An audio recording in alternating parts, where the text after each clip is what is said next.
you. But I'm actually kind of curious to see if Punk is going to be willing to change up characters if need be. The last time they had met, again, Punk fell short 1-3 against MenaRD, going Blanka all the way through. So we'll see how this plays out. Yeah, absolutely. I don't know why, but it's Sengon's voice specifically that I just hear Blanka in. I don't know why. Even though all of them say it like that. Yeah, it's always... Shouts to our brethren across the pond. Yo, Shoryu Sengun, great job on his first time in the league. Yeah, was very happy to see him part of SFL EU. Hell yeah, Did a tremendous job. Such a perfect fit, in my opinion. Yes, and then, of course, these two, we saw MenaRD, as you mentioned, take a 3-1 over Punk, and Punk is sticking with the Cammy. I theorized that he would go with the Viper. We'll see how the set progresses. Oh, yeah, already blocking the overhead here. Did you see how far that was, by the way? Yeah, why did that still reach? He did that mad early, and she was standing, obviously, right? So you have a slimmer hurtbox. I'm like, how in the hell did that work? And Blanka just unhinging his jaw when he bites you. That's something extra, dude. I feel like you pay extra for that. DLC. Definitely. Oh, nice shot with the frame kills, though. And Mena, he didn't go with the parry or anything like that. He's trying to get some space to prevent himself from getting burnt out, and a great jump back into the air ball.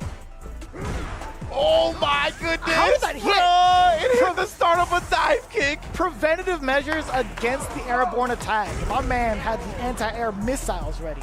Oh man, this what's so good about dive kick is that you really can snipe a lot of buttons with it when people try to do crouch medium kick or something like that, but a big button like roundhouse is gonna knock it out of the park. Yeah, and if you look at like Blanka's frame data, a lot of his stuff starts up a lot slower in comparison to the rest of the cast, so it's gonna be a lot more active, it's gonna be catching a lot more of the delays coming in from Cammy. That is huge. Yeah, I believe that roundhouse specifically has more active frames than startup frames, which I don't see for anybody. Excuse me? We can double check in a minute, but I'm pretty sure that's the only button I've ever seen that's like that. That sounds disgusting. I feel Oh my god, he did it back to back. Brother. And then of course, the crouch strong with the driver's cancel buffer behind it. That crouch strong has been toned down. It is still so good. Yeah, man. This thing has got mad activity around the nails. There's bacteria under there, dude. Yeah. Yo, 7-frame startup. 9 active frames. It is, right? Yeah, see, yeah. Like, what do you mean? I thought it would... No, son. Legit, something's got to change. It's been like that since launch, and I really have never seen another button like that where it has more active frames than startup frames, but that roundhouse does massive work in multiple instances. Of course, that crouch strong's but ended, and Punk does switch from the Cammy, but to Akuma, not see Viper. Interesting. We haven't seen this character in a hot minute coming into the park. At least up to my knowledge. Yeah, I don't see him play it as often as he once did. We did see him like almost dabble with it as a serious secondary to Cammy for a while, but that saga feels like it's been over. All right, now though, Mena, obviously with the perfect parry, he's gonna be able to start his game up. And there is some data in regards to this matchup as well. I mean, MenaRD and NL, that was one hell of a banger in the first half, and NL managed to take it. So we'll see if there's something from Punk where he thinks this is going to be much more manageable in comparison to the Cammy, and it's looking that way right now. Oh, he thought, I think he would cancel it with the drive rush. He didn't, but he does catch the whiff punish on that pesky crouch strong. Beautifully done, too. Nice 6-framer, nice and compact, being able to get that full-on combo with the level 1. Punk is looking much better. Yeah, I think honestly, like the dive kick is just like honestly sometimes a hindrance against Blanka. So I just like him going with the Akuma, get himself out of that mindset. Oof. Oh, but that time, beautiful spacing for Mena. Just outside of that range. Being able to get that punish against that throw, I want to say. Yeah, it looked like Mena was trying to walk back after whiffing the throw. It's got clipped. Now we got the lightning beast. Yeah, I was gonna say Punk was gonna get burnt out one way or another, so he drive reversals. Pretty huge from MenaRD. Gonna be able to get a lot of mileage out of this on top of the damage. Not willing to spend the level 1, totally understandable. Punk holding on to the rest of his bar. You can really feel that lightning beast chip on Akuma's life bar. Like it really felt like those chips were taking chunks that, you know, usually you can weather the storm on higher health characters. Was that a delay on the standing medium punch? It was a counter hit against MenaRD. A little hezzy from Punk coming out. Sniping the legs. Jump back medium into the air ball, the tech. Punk stuck in this corner, drive rushes on in. Immediate air ball rebuttal as soon as that light was blocked. Yeah, Punk, he wanted the back throw, right? He wanted to put MenaRD there. It's a great counter using the air ball. The buffer? Yeah, off the light kick right there. It's the adamant flame. No drive here necessary as well, so it's going to get him in a prime spot to close out this round. That's gonna, oh, I thought that was going to recover in time. Yeah, I wasn't sure, honestly. Bomb. Drive reversal's out. That's huge. It's done. Yeah, there's no meter on the side of Punk now. That last spin was a big gambit, but you need to immediately escape the corner after, and Mena did not let him do it. Goes up 2-0 now. Kamba feeling it. I like how he's like way in the back rather than on the bench. He's like, I need to make sure there's some sort of space between us, like from an audio level. Oh man, the DI coming through as well to call out the fireball. As we see Punk log into this Akuma, does wake up with the button successfully.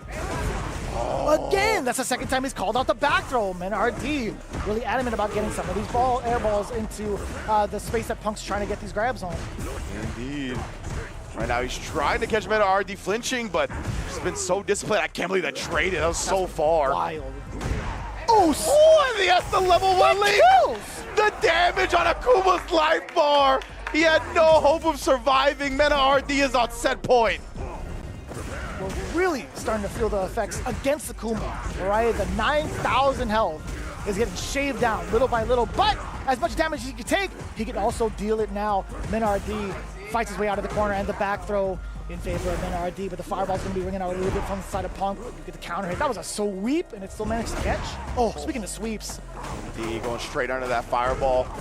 Now Mena's going to have the corner advantage. Great blocking the overhead. Again on that Akuma life. We don't know if he would have lived, honestly. I think he does again. Oh. Stuffing out the overhead attempt from the side of Punk, utilizing that up ball. We haven't seen it too often, actually, from MenaRD, but the activation route for level 2, pretty imperative now. Punk has to be worried about his life remaining, about his drive gauge as well, but this is actually a much more comfortable position for Punk. Oh, what was that? That was the drive rush timing messing up Mena's parry, I imagine, or whatever option that Mena was trying to do.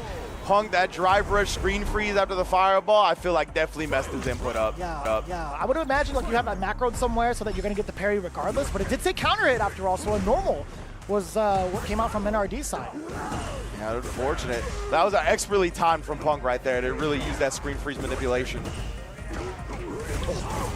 Out of the frame, punch range afterwards. Oh yeah, I was going to say minus from that distance, not quite punishable. Damn, son. Roundhouse. You got the good firm off. It's kind of nasty. You better DP it. No, he tried to go air to air instead. It's so tough to air Blanka. Man, those big claws coming out and then meeting him in the middle again with a rainbow ball, beating the air fireball attempt. Does snipe the legs though. Punk's gonna spin both drive beaters here. He doesn't build to the level 3. That's safe because of the burnout. Yeah, -2. Punk tried to throw a fireball right underneath. MenaRD doesn't get the side switch and now the forward throw. He has Lightning Beast ready. Overhead on the delay. That's gonna be more than enough damage. Level 1 on top of it, Punk. He let go of it, but understandably so. He thought he was going to build enough meter for the level 3. Yeah. I wonder if the Adamant Flame, or not the Adamant Flame, the Super 2 Empyrean's End would have been enough to maybe push to the corner, have enough drive gauge left perhaps. There's got to be like some other route, but it wasn't enough. Yeah, like the level 2 might have gave him a stronger gambit afterwards, right? And I think maybe it was just, you know, again, Punk plays a lot of characters. Obviously, the main is Cammy. I'm going to put a lot of time into Steve Viper. We were talking about how we haven't seen the Akuma much as lately. Those are the little things when you don't play a character constantly that can slip through the cracks. That's what it felt like in that instance. So great stuff from Mena, again, clutching it out up against Punk. Really, I think one of the things I wanted to highlight was just how well he kind of defended against a lot of the things that you know the player is going to want to do, right? Like in the corner, when Punk drive rushed out, the back throw was probably coming. We saw not only him avoid that, but get the air ball, right? That's why he's so good on Blanka, is that he like maximizes these scenarios